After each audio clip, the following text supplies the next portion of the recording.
Bonjour, aujourd'hui nous sommes avec Frédéric Lecanu, le judoka, champion de France, médaille d'argent aux Europes par équipe. Oui. Et aujourd'hui, la voix du judo depuis quelques années, consultant pour Eurosport, pour la chaîne L'équipe, et toujours cadre technique à la Fédération française de judo.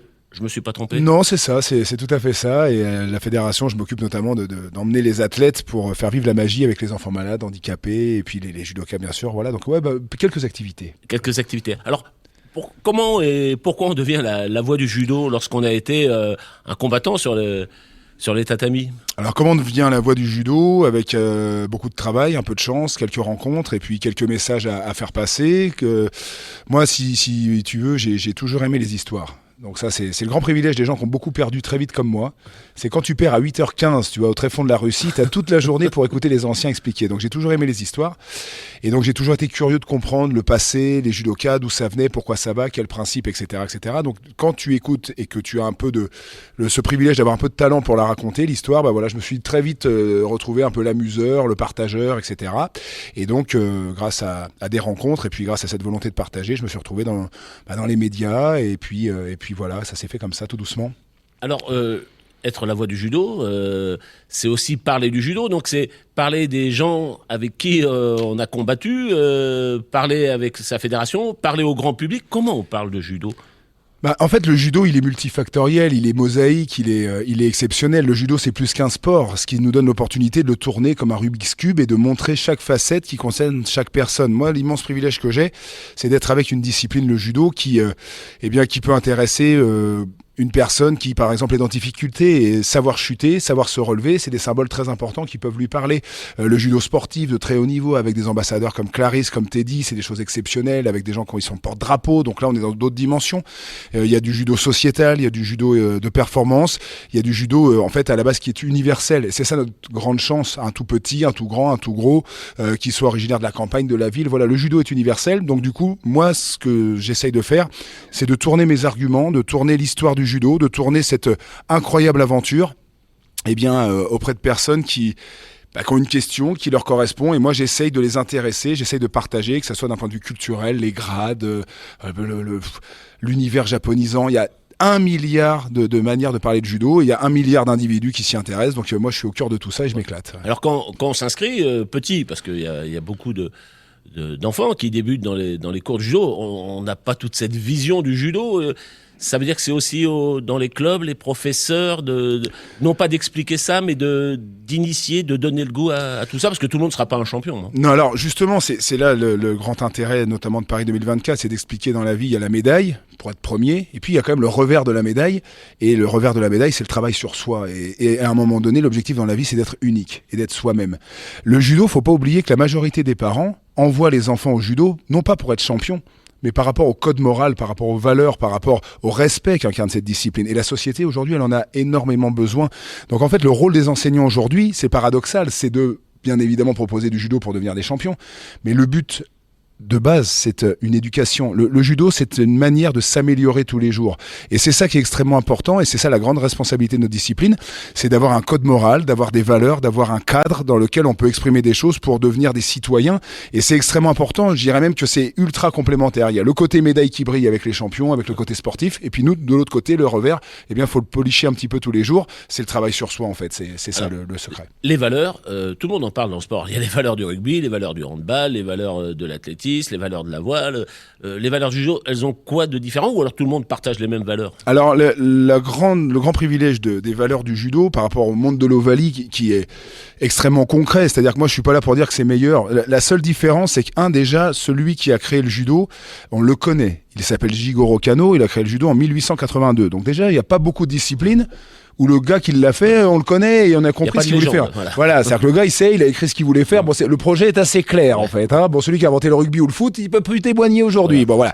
Donc Jigoro Kano, il avait fait ce truc-là, et Jigoro Kano, en fait, il a créé une méthode d'amélioration.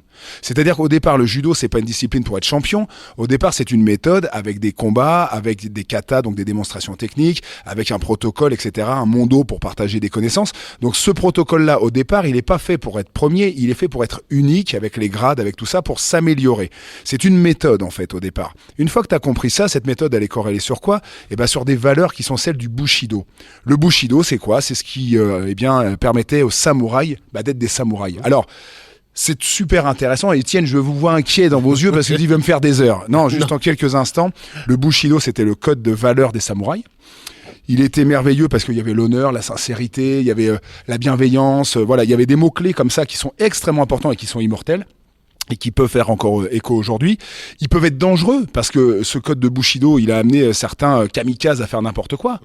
Mais s'il est dans des mains de personnes justement qui sont là pour faire le bien, c'est-à-dire les enseignants, les professeurs, qui sont là pour permettre aux gens de s'améliorer, eh bien ça peut sauver des vies. Moi, modestement, le Bushido, le code moral, le judo, cette école d'amélioration de soi, c'est aujourd'hui ce qui m'a permis d'être ce que je suis aujourd'hui et de m'améliorer sur plein d'autres secteurs. Je pense que uniquement l'aspect sportif. Et je pense que c'est ça le transfert vers la société.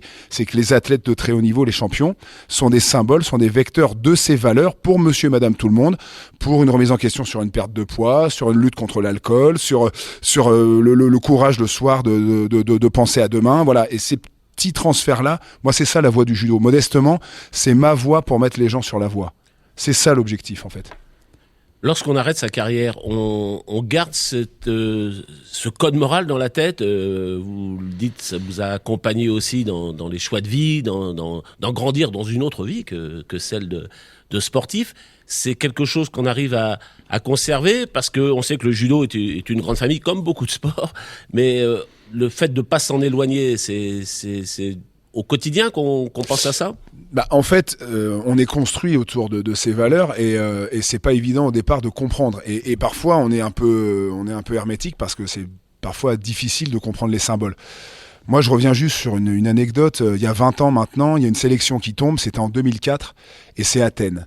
Et Athènes, en fait, moi, je suis dans la catégorie des poids lourds. Juste avant, c'est David Douillet. Et ce que je savais pas encore après, c'est que ça allait être Teddy Riner.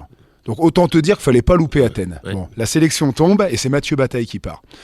Quand je regarde ça de l'extérieur, si tu veux, c'est le moment le plus dur de ma vie. C'est un moment où peut-être j'ai plus envie de vivre, en fait, parce que toutes mes forces, tout ce que j'avais mis dans mon âme et dans mon cœur pour être champion, je fais pas les Jeux Olympiques d'Athènes, c'est Mathieu qui part. Et quand tu regardes en plus Athènes derrière, c'est une catastrophe terrible parce que le judo français a été en grande souffrance. On n'a qu'une médaille avec Fred Jossinet, donc on vit un moment extrêmement difficile. Le truc qui me tient à ce moment-là, le seul truc qui me fait penser que c'était pas pour rien, c'est que Mathieu Bataille, c'est mon ami. Et que pour aller aux Jeux Olympiques à Athènes, il a été sincère avec moi parce que tous les jours, il s'est levé pour être champion. Et ce qu'il a mis en place sur le tapis, tous les jours, il l'a fait pour l'être. Et c'est un champion, le mec. Et moi, révérence, et je suis fier pour mon ami. Et ça m'a marqué parce que je me suis dit, ok, là, je suis sur un truc. Si j'avais pas ces valeurs-là, qu'est-ce qui me restait pour vivre ? C'était mon rêve qui était mort. Mais j'ai trouvé mon ami, des gens, des valeurs. Et au fur et à mesure, j'ai structuré les choses. Et le modèle de performance de l'athlète de haut niveau, ça peut être un modèle de performance de la vie. En judo, on dit le shin, le gi, le tai quand ils sont alignés. Le shin, c'est l'esprit. Le gi, c'est la technique. Le tai, c'est le corps. Moi, aujourd'hui, mon shin, mon esprit, il est aligné. Ma technique sur certains secteurs, par exemple sur l'obésité, moi j'ai perdu 60 kilos, donc j'ai fait une opération. J'en fais pas un combat. Je dis juste que c'était une technique pour accompagner quoi ? Taille mon corps. Aujourd'hui j'étais très gros, j'étais obèse. Aujourd'hui je suis pas mince. Aujourd'hui je suis moi. Voilà. Je suis aligné entre ma tête, mon corps. Il y a une technique pour ça. J'en fais pas du tout l'apologie. Je dis juste qu'aujourd'hui je suis tranquille dans ma tête. Et ça c'est des méthodes qui viennent du judo, qui viennent aussi d'autres univers. Il n'y a pas que le judo, mais en tout cas, j'en suis convaincu et c'est ça que je voudrais partager avec les gens. Moi, j'ai aucune difficulté avec ça. Moi, j'étais en obésité, en hyper-obésité quand j'étais enfant. Quand j'avais 10 ans, je comprenais pas la vie, pourquoi, en fait. C'était trop compliqué pour moi. Et le judo, je suis rentré dans un dojo, je suis rentré sur le mur et ça a changé ma vie. Il y avait 8 mots, les 8 valeurs du code moral. L'amitié, l'honneur, la sincérité, le contrôle de soi. Contrôle de soi, c'est quoi ? Savoir se taire lorsque monte la colère. Mais c'est des mots qui sont d'une puissance infinie. Quand t'es gamin, tu peux pas le comprendre. Mais quand le soir, tu rentres chez toi et que tu ouvres le frigo et que t'es en situation d'obésité et que tu vis mal parce que t'es hyper dans ta tête, t'es hyper émotionnel, tu allumes la télé, tout le monde meurt là-dedans. Alors qu'est-ce qui te reste ? Tu ouvres le frigo ? Non. Contrôle de soi. savoir se taire lorsqu'on monte la colère. Tous ces petits mots, l'amitié, le plus pur des sentiments humains. Mais c'est d'une puissance infinie, ça. Et aujourd'hui, on a toutes ces clés-là, et le judo, voilà, c'est un petit outil qui permet de changer la vie des gens. Moi, quand je vois la violence aujourd'hui, quand je vois les gens qui sont perdus, il y a des cadres, le sport, l'olympisme, ce qu'il a fait Coubertin, c'est un génie aussi. Je veux dire, les valeurs de la flamme olympique, il y a des anneaux, c'est extraordinaire aujourd'hui. Moi, c'est ça la voie du judo, c'est la voie de la paix intérieure, quoi. C'est de partager que voilà, moi, j'ai eu des périodes très difficiles. Et que j'ai rencontré des gens merveilleux. Mais tu me regardes avec tes petits yeux derrière tes lunettes. Mais tu te rappelles de moi quand je suis arrivé à Sportcom, avec l'INSEP. J'avais 17 ans, tu m'as ouvert la porte de l'équipe à l'époque. T'étais mon directeur. Et voilà. Et moi, j'étais un repère dans ma vie. Il y a des gens comme ça qui ont jalonné ma vie. Qu'est-ce que j'aurais fait si vous étiez pas là? Qu'est-ce que j'aurais fait si le judo n'avait pas donné cette capacité de comprendre que la vie, elle est merveilleuse? Eh ben, ça aurait été peut-être compliqué, donc c'est pour ça que je suis la voix du judo, non pas parce que je m'accroche à exister à travers elle, mais que je suis un modeste témoin pour la partager. Alors justement, quand on témoigne, quand on est consultant, il y a le journaliste, il y a le consultant. Le journaliste, il raconte les faits. Le consultant, il y met son émotion, il y met sa compétence, évidemment. Il y met parfois beaucoup plus parce qu'il connaît mieux la pratique du sport que le journaliste. Et là, je parle en connaissance de cause. Là aussi, on embarque les téléspectateurs dans une histoire. Tout un tournoi toute la journée, on va le voir cet été. C'est toute une histoire. L'élimination, pas l'élimination, le prochain tour. Comment on arrive à la fois laisser parler l'émotion, laisser parler la compétence, sans se marcher sur les pieds et sans saouler le téléspectateur, ou alors sans oser rien dire, peut-être. Alors, moi je me retrouve dans un rôle extrêmement hybride, parce que je deviens ce qu'on est numéro 1, tu sais, comme on dit dans le jargon, c'est-à-dire que le journaliste, c'est le numéro 1, et puis le numéro 2, c'est le consultant. Moi, je me retrouve très souvent maintenant numéro 1, alors que je ne suis pas journaliste. Et je ne suis pas journaliste pour une raison professionnelle toute simple, c'est que moi, je dis pas la vérité. C'est-à-dire que moi, je suis pas là pour dire la vérité, moi, je suis là pour faire la promotion de ma discipline. Mais je mens pas non plus. Mais j'essaie d'amener la meilleure version du truc. Alors, là où c'est passionnant, c'est que du coup, le consultant, il explique la technicité, le consultant, il explique effectivement ce qui se passe, les enjeux, quand est-ce que ça va se passer, pourquoi est-ce qu'il va tomber. Tiens, il tombe, je vous l'avais dit. Voilà, ça, c'est un très bon consultant. Le bon consultant, c'est celui qui prédit l'avenir. C'est pas celui qui décrit ce qui se passe dans le présent. Donc ça, c'est très important. Mais après, moi, ce qui me passionne aussi, sur des combats de judo qui parfois sont un peu fermés, un peu difficiles, on a des fois la critique de dire il se passe rien pendant 5 minutes sur certains combats, ce qui malheureusement n'est pas complètement faux. Or, il y a une interaction entre deux personnes. Et moi, ce que j'essaie toujours de faire, c'est d'expliquer aux gens que cette interaction-là, elle est très importante, et j'essaye de décrire finement, en fait, deux personnes qui essayent de se faire tomber l'un l'autre, le jeu des mains, le jeu de la position de corps, le jeu de la création de l'équilibre et du déséquilibre chez l'autre, parce qu'il y a toujours aussi une grande valence, un grand Google Trad à avoir avec la société. Juste pour te faire un petit parallèle, ce que j'explique, par exemple, c'est que on ne peut avoir ce mouvement parfait que vous voyez à l'image, par exemple, que si on l'a répété beaucoup de fois. La répétition, c'est gage de performance. Mais, par exemple, dans la vie de tous les jours, un gamin, si un gamin est violent avec un autre, s'il lui appuie sur la tête, c'est de la violence. S'il lui appuie sur la tête de manière répétée, répétition de violence égale harcèlement. Et en fait, de faire des parallèles comme ça entre la société, entre monsieur et madame tout le monde, pour le faire rentrer dans mon monde du dojo, c'est ça qui fait un peu ma particularité. C'est quand je commente un combat de judo, j'ai à la fois la volonté et l'espoir, j'allais dire la prétention, mais c'est surtout l'espoir d'expliquer ma discipline, la discipline du judo, les faits techniques, les principes d'équilibre et de déséquilibre qui sont déjà très nombreux, mais il y a aussi des messages symboliques. Dans le judo, le plus dur, quand le gars ou la fille, bien sûr, est tenu au sol, tout le monde regarde celui qui tient l'autre au sol.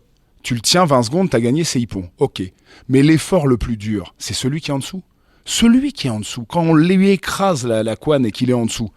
Mais l'effort pour sortir de l'immobilisation, se relever, se remettre debout. Mais c'est ce qui est plus dur pour l'homme et pour la femme de manière générale. Le plus dur, c'est quand t'es maintenu par une masse. On t'annonce un décès, un truc. Quand on t'annonce un truc, ça t'immobilise, t'es écrasé. Sortir de l'immobilisation pour se reverticaliser. Se remettre debout, se remettre en marche. C'est ce qu'il y a de plus dur pour l'être humain. Et ça, c'est des grands symboles de partage. Et c'est ça que j'essaye de faire en rigolant aussi, parce que s'il n'y a pas d'humour, on s'ennuie. Et donc, quand même, quelques blagues. Et quand il y a un champion hollandais qui s'appelle Groll, excuse-moi, voilà, c'est la porte d'entrée. C'est que du bonheur. C'est que du bonheur. Donc voilà, donc un peu de tout ça, quoi. Un peu de légèreté aussi. Est-ce que le Fred Lecanu, consultant, qui regarde le judo, qui parle de judo, il se trouve différent du Fred Lecanu, qui justement était sur le tapis? Le Fred Lecanu, consultant, est traumatisé par le Fred Lecanu judoka qui comprenait rien. Ça aussi, c'est un grand sujet, parce que j'ai mis beaucoup de temps à comprendre que j'ai une immense capacité pour comprendre ce qui se passe sur un tapis, pour le voir, parfois même le prédire. Et quand j'étais athlète, je ne comprenais rien.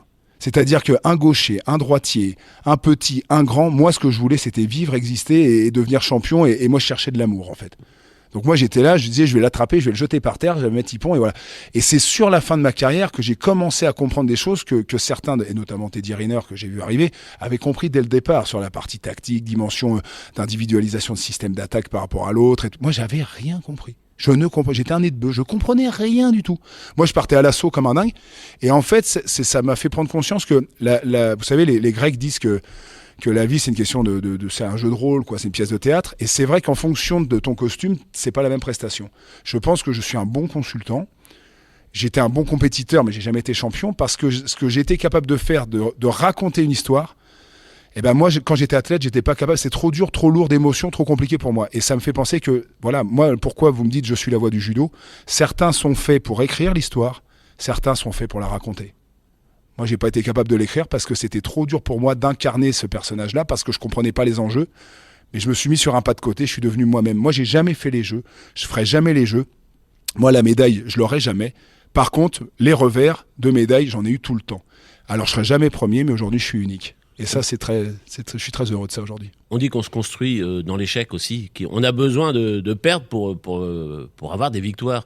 Ça veut dire que le Fred Lecadu d'aujourd'hui, il n'y a pas la médaille qui est sur le podium, mais il y a une forme de victoire dans ce qui s'est écrit ensuite, pas seulement en commentant le judo, mais dans l'homme. Si tu veux, c'est un long chemin, c'est un long cheminement qui commence par celui d'un parcours d'un enfant qui est très abîmé et qui ne croit pas en la vie. Qui croit en rien, qui a pas envie de la vie en fait, parce qu'elle est trop dure, elle est trop insupportable, elle est mal racontée par les gens qui devaient me la raconter bien.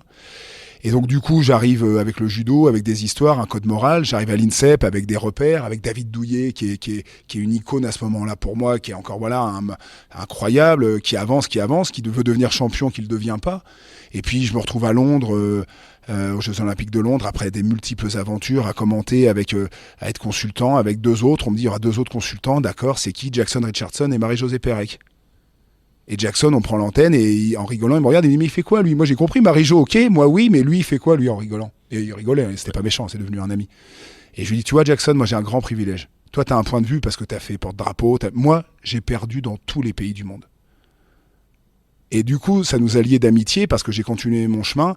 Et en fait, à Rio, je deviens, c'est moi qui anime avec Marc Maury le Club France. Je suis au service du message olympique. Et c'est à Rio, quand je monte pour animer le truc, que j'ai perdu, je pense, une forme de désespoir. Je me suis dit, ok, j'ai trouvé ma place. Il a fallu tout ce temps-là pour être à ma place. Et ma place, c'est au service d'un message. La voie du judo, c'est pas pour être la voie du judo.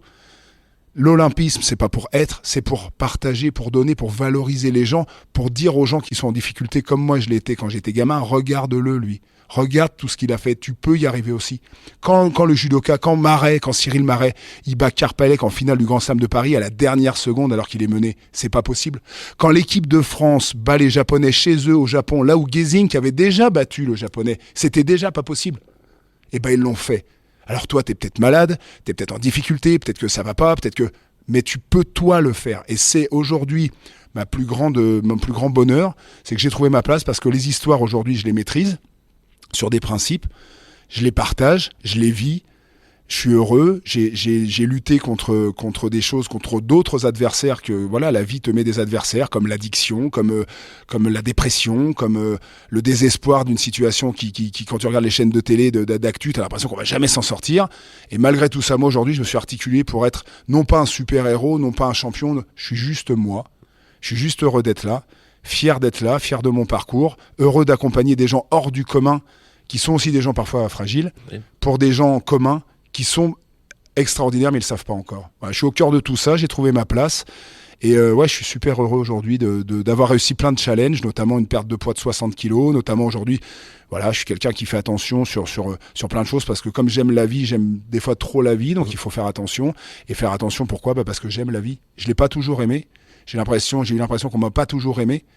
Quand j'étais petit notamment, ça m'a dévasté. Aujourd'hui, j'aime la vie et j'aime les gens et j'aime tellement les gens qu'il m'arrive une vie que j'avais pas anticipée, pas programmée, pas calculée. Moi, je voulais être champion, j'ai jamais été. Mais aujourd'hui, j'ai beaucoup plus que ça en fait. J'ai des gens que je partage des choses extraordinaires avec eux. La richesse. C'est pas l'argent, c'est pas la richesse, c'est les gens. Et moi, je suis riche de ça. Voilà, j'ai des souvenirs et j'ai un avenir extraordinaire. L'avenir, dans 6 mois, 7 mois, c'est Paris 2024, les Jeux. Une émotion à attendre à Paris. Ah moi, pour une fois, je serai pas la voix du judo parce que vous savez que je suis aussi avant tout très voilà, j'aime le sport en général. Moi, il y a plein de choses que j'attends. Il y a le handball, le judo, les équipes, bien sûr, les équipes de judo, ça va être extraordinaire. Mais moi, pour le coup, si vous voulez une émotion personnelle, moi, c'est Marchand. Moi, j'attends vraiment Marchand, j'attends la natation. Pourquoi ? Parce que déjà, la natation, c'est un sport qui est hyper difficile. Je veux dire, t'es né à nez avec toi-même. Alors, s'il y a bien un sport où t'es tout seul avec toi-même, alors là, si tu veux faire de la philosophie et travailler le stoïcisme, tu peux y aller en natation, parce que le bassin, la tête dans l'eau, il fait froid, l'eau, elle est... Alors, la natation, c'est super. Moi, j'ai un immense respect pour les nageurs, déjà. Et puis là, on est quand même sur une icône qui est en train d'arriver, un truc de dingue, qui est hors norme, quoi. Et j'ai hâte de voir comment, est-ce que Marchand va s'exprimer dans un truc où il va pulvériser les médailles, quoi. Ça va être notre immense champion à nous. Alors, on en a d'autres, hein, mais ouais, j'ai hâte de voir le truc.